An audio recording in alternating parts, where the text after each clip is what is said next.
साथियों, आज शाम की ये जो जी न्यूज नामक न्यूज चैनल और पत्रकारिता समूह है, एक मीडिया समूह है, उसके द्वारा ये एक न्यूज आई है जो कि बहुत बड़ी न्यूज है। आर्मी, एयरफोर्स, नेवी की तैयारी करने वाले वो अभ्यर्थी जो पिछले कई साल से, 2-3 साल से इस अग्निवीर के आने से बहुत ज्यादा परेशान थे। क्योंकि देखिए, गांव देहात में क्या होता है, लोग उतना पढ़ने के साधन नहीं होते 10वीं 12वीं करके कि वो आगे इंजीनियर, डॉक्टर या कोई बड़ी डिग्री जा सके। बहुत लिमिटेड साधन होते हैं। तो उनके पास क्या होता है, किसान परिवारों के बच्चे हैं, माता पिता के पास उतने साधन नहीं है, तो उनके पास क्या होता है कि चलो 10th पास की और फौज में चले जाते हैं। तो फौज उनके लिए एक अपनी परिवार की स्थिति को मजबूत करने का भी एक जरिया होता है, एक सरकारी नौकरी का भी जरिया होता है, और देश सेवा करने का भी साथी ये एक जरिया होता है।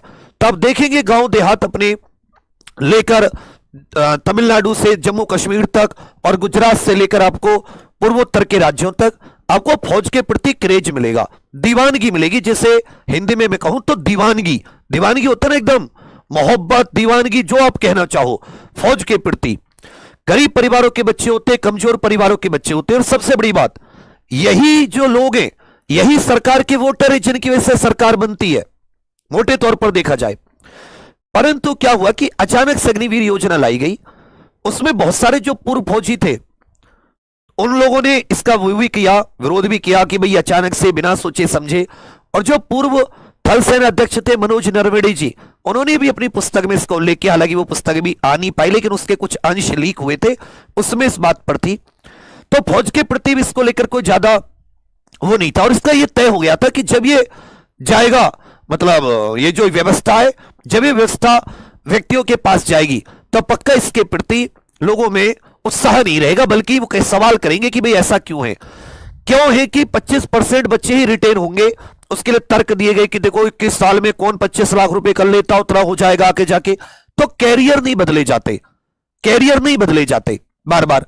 फौज में वो आके वहां से सीखा हुआ वो क्या बिजनेस करेगा, उस पैसे को क्या इन्वेस्ट करेगा, क्या बढ़ाएगा, ना घर सही से बन सकता, बहन बेटी की शादी भी करनी होती है, क्या करेगा उसका। वो लोगों की शादियां नहीं हो रही थी और उतने संख्या में लोग जा भी नहीं रहे थे, वो मोटिवेट होके। और आप जानते हैं कि फौज का मोटिवेशन कितना जरूरी है देश रक्षा हर चीज में।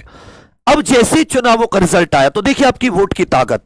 आपने वोट किया अपने कि भाई हमारे मन में ये चीज है, ये चीज हमें नुकसान दे रही है, आप हमारे लिए चीज सही कीजिए। अब उसका फायदा देखिए कि वो लोग जिन्होंने योजना बनाई अब उसमें वो बदलाव की तैयारी कर रहे हैं। तो अभी जो प्रधानमंत्री जी हैं वो G7 शिखर सम्मेलन में भाग लेने इटली गए हुए हैं, 50वें G7 शिखर सम्मेलन में। वहां से लौटकर 17-18 जून को यह साथी प्रेजेंटेशन उनके सामने होनी है। इस समय राजनाथ सिंह जी ने, आपको याद होगा, लोकसभा चुनाव के दौरान एक इंटरव्यू में अग्निवीर योजना में बदलाव की बात कही थी। उन्होंने कहा था कि अग्निवीरों का भविष्य सुरक्षित करना सरकार का दायित्व है, यदि फिर भी जरूरत पड़े तो हम इस समय बदलाव के लिए भी तैयार है। दूसरी बात, जो गोरखा सैनिक होते थे, सोचो रूस भर्ती करने लगा, नेपाल के गोरखा सैनिकों की कितनी जरूरत, मतलब क्योंकि वो जो पहाड़ी इलाकों में लड़ने के लिए हमें वहीं के लोग चाहिए जो वहां के पहाड़ी इलाकों का एक्लिमेटाइजेशन कर सके। मतलब जैसे अगर आप समतल इलाकों से आप पहाड़ी इलाकों में जाओगे तो आपकी ऑक्सीजन की क्षमता ही कम होगी, लेकिन पहाड़ी इलाकों में रहने वाले व्यक्तियों की ऑक्सीजन की क्षमता अलग होगी, स्ट्रेंथ अलग होगी, वहां की उनको जानकारी अलग होगी। तो वो लोग नहीं आ रहे थे, तो इसको लेकर भी फिर इसमें अब हरियाणा, वेस्ट यूपी, राजस्थान की शेखावाटी बेल्ट में जहां ये सोच रहे थे कि एक तरफा, तो वहां बहुत विरोध। दूसरा, महाराष्ट्र में भी, महाराष्ट्र को अब कम मत आंकिए, बिहार में भी इसका नुकसान ही हुआ है, पर बिहार में चलो उतना नहीं हुआ, परंतु हरियाणा, पश्चिम उत्तर प्रदेश, राजस्थान, महाराष्ट्र, इवन उत्तर प्रदेश के पूर्वांचल में गाजीपुर, बलिया बेल्ट से बहुत फौजी आते हैं, बहुत फौजी। तो अग्निवीर योजना का रिव्यू कर रही है केंद्र सरकार। जैसे पीएम इटली की यात्रा से लौटेंगे उनके सामने 17-18 जून को अग्निवीर में किए जाने वाले बदलावों का प्रेजेंटेशन किया जाएगा। क्या बदलाव हो सकते हैं? 4 साल का कार्यकाल बढ़ाया जा सकता है, अधिक नौजवानों को भर्ती किया जा सकता है, 25% रिटेंशन की लिमिट को बढ़ाया जा सकता है, शहीद या घायल होने पर मिल सकती है सहायता राशि, जवान और अग्निवीर की छुट्टियों में होने वाले अंतर को खत्म। देखिए, मैं इसमें ये कुछ बदलाव है, पर मैं आपको क्या कहूंगा कि ये जो एक फौज के परमानेंट जवान और एक जो अग्निवीर है, ये जो अंतर है ना, ये बहुत बड़ा अंतर है। मतलब एक ही पोस्ट, एक ही तरीके ड्यूटी, एक ही तरीके का, मतलब गोली अंतर थोड़ी ना करेगी जवान और अग्निवीर में।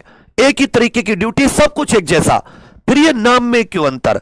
तो सबसे पहले तो ये सब जो जैसे फौज है, या तो सबको मतलब आप उस तरीके से नाम में सबसे पहले अंतर खत्म करके, और इसमें ये कह सकते हैं कि आप परफॉर्मेंस के हिसाब से कोई एक पैरामीटर बना दीजिए, कोई कोर्स, कोई युद्धाभ्यास डिसाइड करके, जैसे भी कि जो थोड़ा उतना ध्यान नहीं दे रहे वो हट जाएं, परंतु आप इसे जैसी व्यवस्था थी लगभग वैसी ही व्यवस्था, मतलब क्योंकि वो एक अच्छी व्यवस्था थी, हमने कई युद्ध जीते उस व्यवस्था से। भारतीय फौज एक ऐसी फौज है जो आजादी के बाद से 3 तो बड़े युद्ध लड़ चुकी है, 3-4 बड़े युद्ध।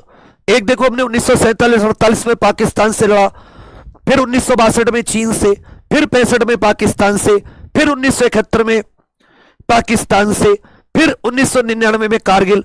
तो भारतीय फौज वो फौज है जो युद्ध लड़ चुकी है और जीते हैं युद्ध। हमने मतलब दुश्मन को बहुत बुरी तरीके से हार चखाई है। तो इसका मतलब क्या हुआ कि आप कुछ ऐसा कि मोटिवेशन मिले, आप उन्हें और अधिक सुविधा दीजिए, अच्छा खाना पीना फौजियों को, और अच्छी जितनी सुविधाएं हो सकती हैं।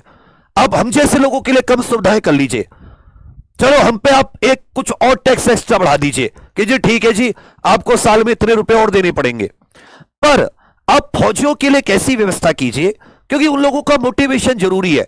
मतलब आप ऐसा सोचिए, किसी का कोई शहीद हो जाए, मतलब कितना उसके परिवार को एक झटका लगता है, परंतु वो इतना नहीं सोचते, वो सोचते हैं हमने देश सेवा और हमने देश के ऊपर, मां भारती के ऊपर अपनी जान कुर्बान की है, एक गर्व होता है। मेरे नाना जी फौजी थे, युद्ध भी लड़े, पिताजी फौजी, दादाजी भी कुछ वर्ष रहे, मेरा एक कजन भाई, फुफेरा भाई आईटीबीपी में शहीद हुआ ऑन ड्यूटी। तो हम वो दर्द समझते हैं, मतलब उससे बड़े थे वो भैया जो मतलब शहीद हुए, और नौकरी के 2-3 साल में पूर्वोत्तर में, तो हम वो दर्द सहते हैं, समझते हैं कि भाई जो आप फौज में बदलाव कर रहे हैं मतलब वो सही नहीं है।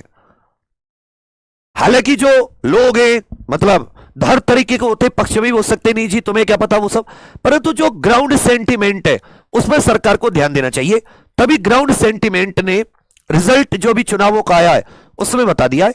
तो जो भी बदलाव हो पक्ष में होने चाहिए, जो भी बदलाव हो भलाई के लिए होने चाहिए। फौज को और कैसे बेहतर, टेक्नोलॉजी कैसे बेहतर हो सकती है, और कैसे बेहतर भारतीय सेना को सुख सुविधाएं मुहैया कराई जा सकती हैं, उन सब पर गौर करके इस तरफ सरकार को बढ़ना चाहिए।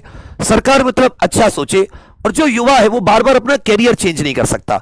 एक नेता क्या कैरियर चेंज करता है, वो बार बार चुनाव लड़ता। मैंने देखा 8-8 बार एमपी, 7-7 बार विधायक, आंध्र प्रदेश के मुख्यमंत्री बने चंद्रबाबू नायडू, 8 बार से वो विधानसभा मतलब विधायक है, 1989 से विधायक, मतलब जब आपका जन्म नहीं हुआ होगा उससे पहले का, मेरे जन्म से भी पहले से वो विधायक है। मुझे लगता है रक्षा मंत्री राजनाथ सिंह जी कई बार लोकसभा में, कितना भाई आप अपना कैरियर चेंज कर लेते, क्या गरीबों के बच्चों के लिए कैरियर पे आपको प्रश्न चिन्ह लगाने हैं? तो जो भी हो मतलब अच्छा हो, हम ये नहीं कह रहे कि मतलब हमें आपसे कोई नफरत या कुछ है, बस थोड़ा सा अंदर रोष है कि सोच समझ के कोई कदम, मतलब ऐसा कि ग्राउंड सेंटीमेंट पे कि बंदे पर क्या असर पड़ेगा। अब इतने लोग ओवर एज हुए 2-3 साल, मतलब उस सब की भी भरपाई आपको जरूर करनी चाहिए। बहुत से बच्चों का तब फाइनल आ चुका था, उनको ज्वाइनिंग नहीं मिल पाई। तो मैं तो यही कहूंगा कि फौज को और बेहतर बनाइए, और सुविधाएं दीजिए, वो खुश रहे, बढ़िया से घर की टेंशन न रहे, और बढ़िया से वो देश सेवा करें। देखिए कोई आतंकवादी या कोई दुश्मन बॉर्डर पे अगर आंख में उठा के देख जाए, तो बस इसी के साथ जैसे ही इसमें कुछ बदलाव आता है 17-18 तारीख को, आप भी अपने अगर किसी एमपी एमएलए को जानते हैं, अपने गांव प्रधान को जानते हैं, तो उसके साथ बात कीजिए। गांव का प्रधान होता है ना, आपको कहीं नहीं जाना, प्रधान जी से कहिए जी प्रधान जी अब क्या किस बात के प्रधान जी आप हमारी बात विधायक और एमएलए तक, एमपी तक नहीं पहुंचा पा रहे। विधायक जाके कहेगा, वो प्रधान जाके कहेगा जी मेरे गांव में ये, मेरे यहां पर ये ग्राउंड सेंटीमेंट है, बच्चे तैयारी करते थे, अब कोई नहीं कर रहा। थोड़ा सा मतलब इस चीज पे तो वो इसको और सोचेंगे। हमेशा सोचा कीजिए कि हम लोग कोई कुछ है, मतलब आपकी जो बात होती है वो भी सरकार तक पहुंचती है, तो सरकार उस पर पॉजिटिव निर्णय लेती है, सोचती है।